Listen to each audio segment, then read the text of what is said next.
Hello and happy late Valentine's Day. Today I'm going to take a look at a game that embodies Valentine's Day. And by that I mean not at all. I'm going to take a look at Castlevania for the NES.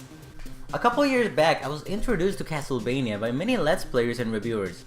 Back then I had never once even heard of the Castlevania franchise. Everyone said that the games were great but really hard. All of them except for Castlevania 4. And because I'm a real coward, I started with Castlevania 4, which I loved. So much so that I decided to give the original Castlevania a shot. Oh, and I gave it a shot. Like 4 times. The thing is, I would get to the final boss and someone would shut down my emulator. Then I would just stop playing. It's been almost a year since then though. I'll give it another shot and see how good this game truly is. Every 100 years, Dracula's castle emerges to wreak havoc into the world. You take control of Simon Belmont, a member of the Belmont clan, and the carrier of the vampire killer. A weapon with the purpose to destroy Dracula himself. It is up to Simon to save the world from the evil Dracula. When it comes to story, this game doesn't really have much to offer. But that doesn't really matter because what's important is the gameplay after all. You jump by pressing A and you can use the vampire killer with B. There are also sub-weapons that can be used by pressing up and B. These weapons include the Holy Cross, or the boomerang as the manual calls it, which pretty much acts like a boomerang, so the name makes sense. The cross is very useful, so don't be afraid to pick it up. The dagger, one of the most useless weapons, which only hits enemies in front of you and barely does any damage. The holy water, or fire bomb, which is thrown in front of you and completely immobilizes enemies who are hit by it. Believe me, if you want to beat this game, you will want the holy water around. It's the most useful weapon in the game because it also stops some bosses, making them so much easier to defeat. Fuck you, Medusa! Other items include the axe, which is strong at an angle and is good for hitting enemies in higher platforms. Lastly, there's the watch, which can stop all enemies for a couple of seconds at the cost of 5 hearts. Hearts, by the way, are your ammo count. You can only use your sub-weapon if you have hearts.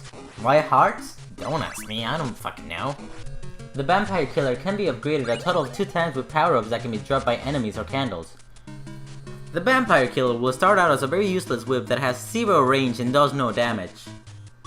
After upgrading, it becomes more powerful but still lacks range. What you always want is the third and final version of the vampire killer. It has both good range and good damage.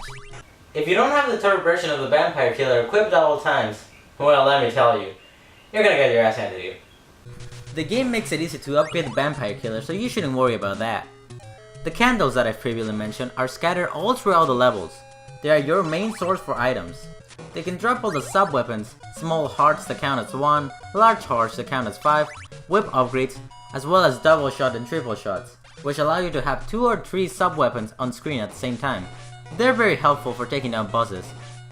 So you may be wondering, what makes this game so hard? Well, dear viewer, this game controls like a bag of potatoes! The jump is super stiff. There is no mid-air control. You know how in other games you can control where your character is going while jumping? Well, you don't have that privilege here. If you miscalculate your jump, you will die. None of that whoops, I've saved myself platforming you see in other games. The vampire killer has a delay. In other games, when you press the button, your attack is automatically fired, making it easy to kill enemies and such. But here, you have to wait a split second for Simon to pull up his whip before he strikes. All of this may sound like the game is badly designed, but really it's far from it. The game is designed around these restrictions. The stiff controls make you calculate when to jump, and when not to. Same goes for the vampire killer. The game is designed in a way that makes you calculate the delay, so you don't attack enemies at full force knowing they don't stand a chance. You have to think about when to strike. Something I really don't like is the serious knockback. The damn knockback will seriously drive you insane. Like seriously, what the fuck is going on here? What would the real life equivalent of this even be?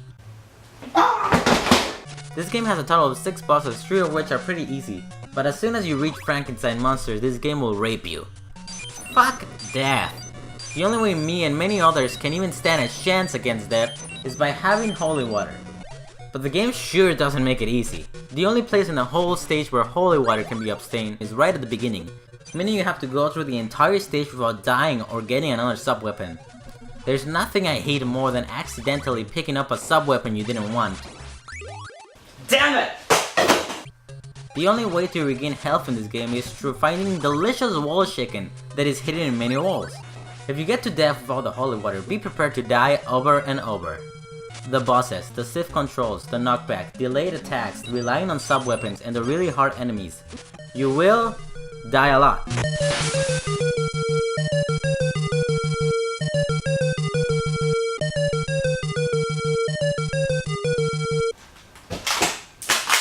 After defeating Death, it is finally time to defeat Dracula once and for all. But before that, let me complain about something else. And that is stairs. Yes, stairs. Fuck stairs! You see, when you're on stairs, you're not allowed to jump. That plus your very limited attack means that when you're on stairs, it's almost impossible not to get hit. But I digress. After going through an epic staircase, you encounter the Prince of Darkness himself. So come on, Dracula, I'm gonna take you down once and for all!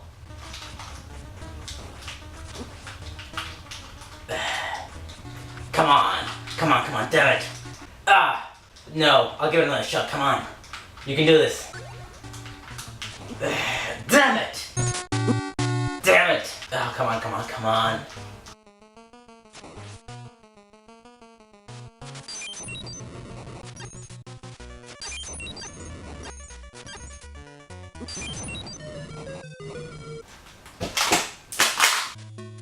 Even if you do die over and over, you have unlimited continues, meaning you can retry the stage over and over as much as you want, without having to worry about game overs.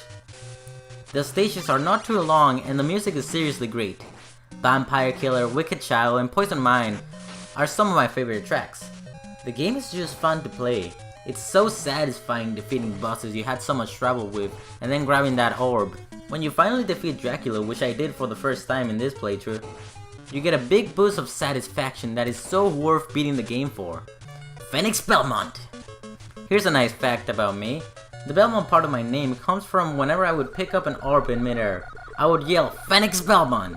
And I decided to keep it in my name because it sounds cool. Overall, I think Castlevania is a nice ride I think everyone should experience.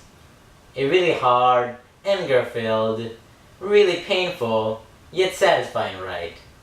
I give Castlevania a 3 out of 4.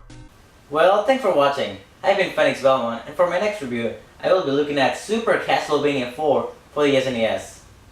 Have a good day, everyone.